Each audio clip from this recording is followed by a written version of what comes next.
This lecture will take a look at how Virginia pulls out of its first 10 to 15 years of serious struggle and will thrive as a colony. And tobacco is going to be the key. It's the product that is going to begin to make money for the colonists and the Virginia Company in Virginia. And you can see how the production increased from 1615 to 20 to 29, and it will just continue to skyrocket in production all the way through the most of the 1660s.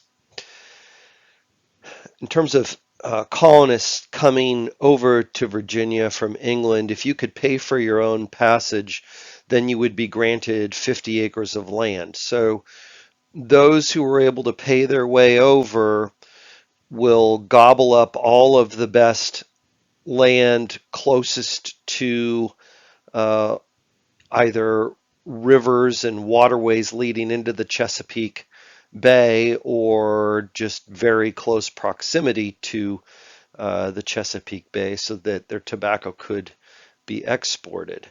Of course, all of this is done without taking into account indigenous peoples, and certainly the colonists were embracing that settler colonialism mindset that indigenous people didn't have a legitimate claim to the land, and so they just come in and grab it. So if you could pay your own way over, the company would grant you 50 acres of land of your choosing.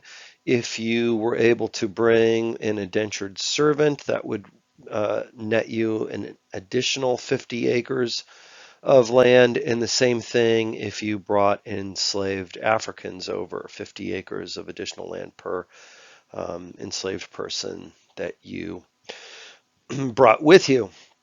And of course, slavery will begin in Virginia in 1619. The majority of colonists arriving to Virginia were indentured servants, and the next slide we'll get into that a little bit.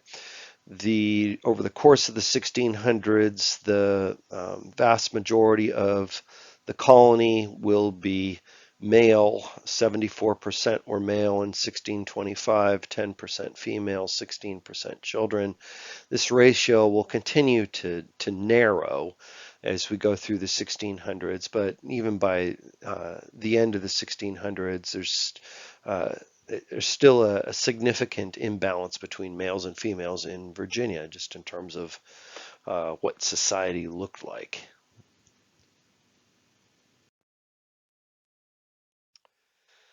So, as I mentioned in the last slide, majority of the people coming to Virginia and Maryland, for that matter, a neighboring colony, were indentured servants. And again, the first bullet point here explains the ratio, so I won't go over that again. Most contracts for indentured servants were for 4 to 5 years. So an indentured servant would arrive on the docks in Virginia, and landowners would bid for their services. And so individual contracts were negotiated out. In order to pay the cost of the passage, then the person who holds the labor rights over the indentured servant typically would get their labor for 4 to 5 years. It was also understood that if you completed this uh, service labor contract, you'd be also would be awarded 50 acres of land, and usually in the contract it said something about providing tools to work that land. There wasn't much of an enforcement mechanism on this, and so a lot of times, if the indentured servant did survive their contract, they wouldn't necessarily be provided with everything that was promised at the end of their contract. Survival rate of indentured servants in Virginia in the 1600s was about 50%. I have a question: what does this tell us about conditions? That tells you that a 50% survival rate means conditions were harsh, that the landowners, in many instances, literally worked their indentured servants to death, knowing that they only had their labor for 4 to 5 years. These laborers were pushed to the brink and many times died before the end of their term. Throughout the 1600s, company officials and English merchants were forced to constantly replenish the Virginia colony's servant population because the death rate was so high. And then what we will see is that toward the end of the 1600s, in part as a result of Bacon's Rebellion, which we'll go over in the next few slides here, the colony of Virginia will turn to enslaved Africans to make up the majority of their labor force on these tobacco farms. The governor of Virginia at the time of Bacon's Rebellion, which will happen in 1676, was William Berkeley. He was a wealthy tobacco farmer who also controlled the fur trade in Virginia, and so was worth an incredible amount of money. Um, Richest man in the colony, no doubt. He would appoint people to his council, which was a special group of advisors who all turned out to be wealthy tobacco farmers themselves. And so this small group of wealthy tobacco farmers kind of functioned as a cabinet of sorts. If you think about maybe a president's cabinet today in the White House in Washington, D.C., made up of his closest advisors who would, benefit from having a close relationship with the governor. Um, he served from 1642 to 52 and 1660 to 77. He also certainly exerted a great deal of control over the representative body in Virginia, the House of Burgesses, making sure that friends and allies were elected into that representative body. And so he dominated the political power machine in colonial Virginia in the mid 1600s.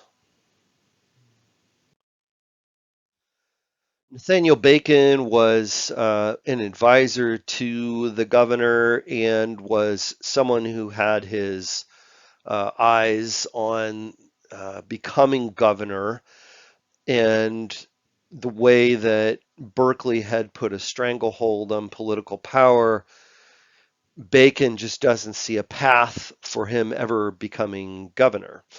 This is an image of him, and I think that a lot of these 1600s white guys tend to look like hipsters from Portland, hence the Portlandia reference. Um, but anyway, he sees himself as the only way of him getting into uh, the governor's mansion would be by force of arms. And so he will end up leading a revolt of small farmers against Native Americans, against wealthy tobacco farmers, and the ruling political elite. And we'll get into how that plays out in the next few slides. Looking at causes of Bacon's rebellion, we can see economic causes, we can see issues of class, issues of race coming together. We also see political corruption as a big cause of Bacon's rebellion in 1676.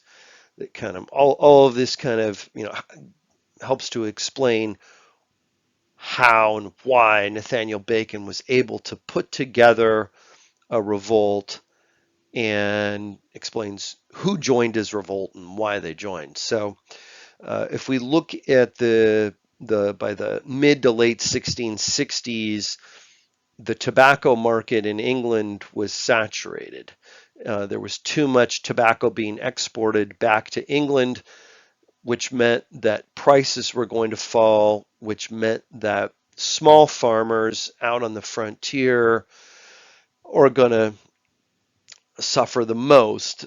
Some of the large farmers who had bigger farms of were exporting more tobacco, they could suffer through an economic downturn and prices falling. But for the small farmers, price drop proved devastating. And one of the things that the government in Virginia did to sort of offset some of these falling prices was to increase taxes to make sure that the government in Virginia had enough money to do their business. And the tax increases fell most heavily on the small farmers. So these small tobacco farmers are struggling to get by. They see their taxes increasing. The land that they occupied was lesser land, less quality land than the large wealthy tobacco farmers who had lands, closest to the Chesapeake Bay, close to waterways where they could easily get their tobacco out to sea and off for sale.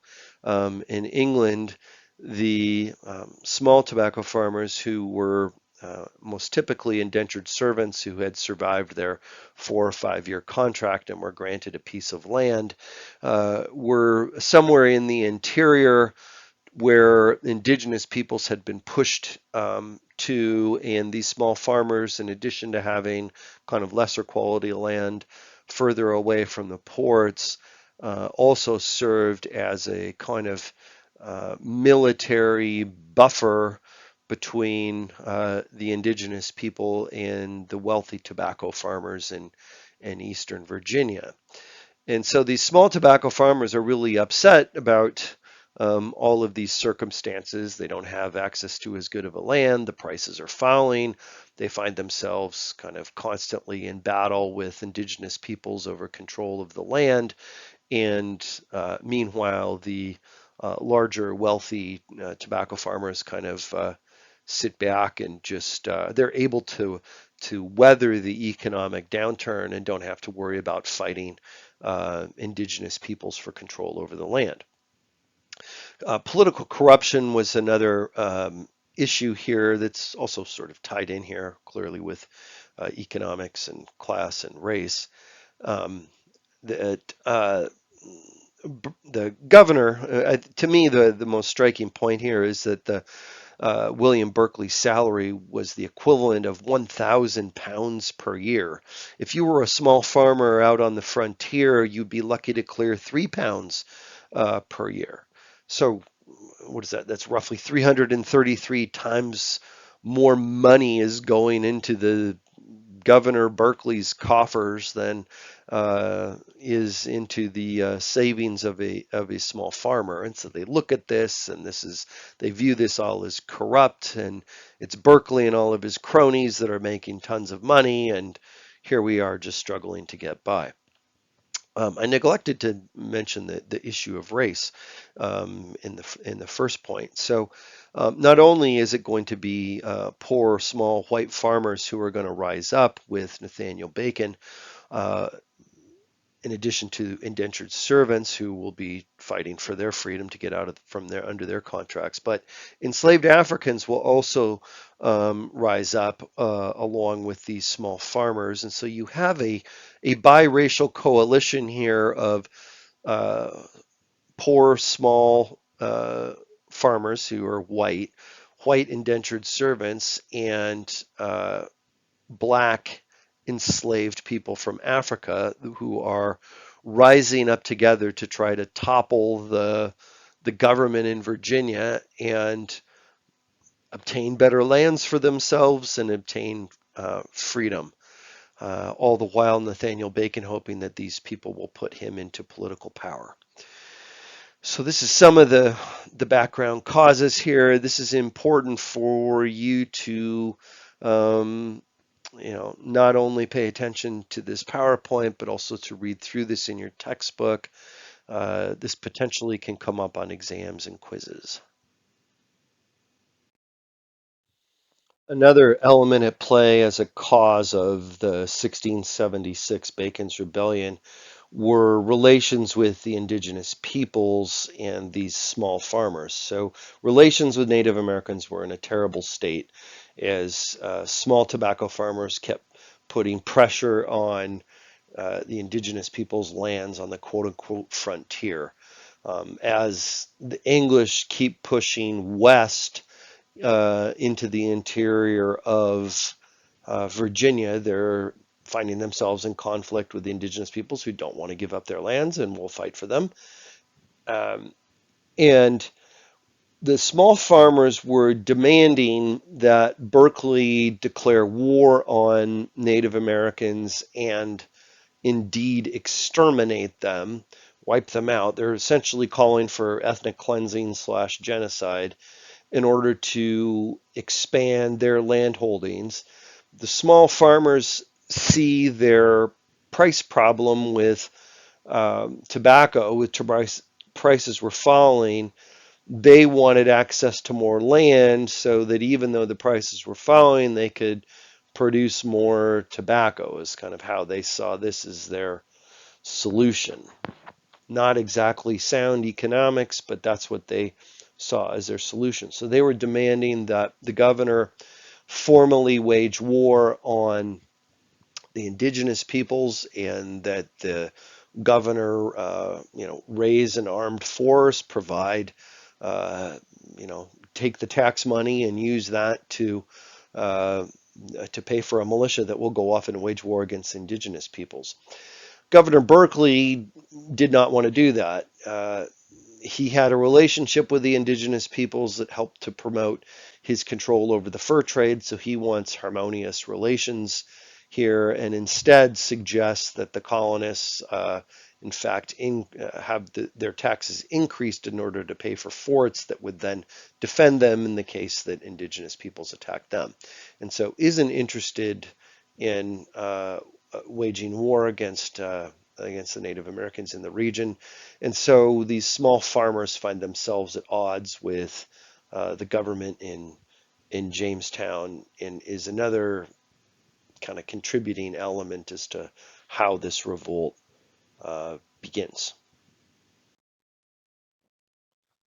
So the revolt is launched, and Jamestown burned to the ground, and Governor Berkeley was ousted, and it was a success. And Nathaniel Bacon found himself in control of things politically.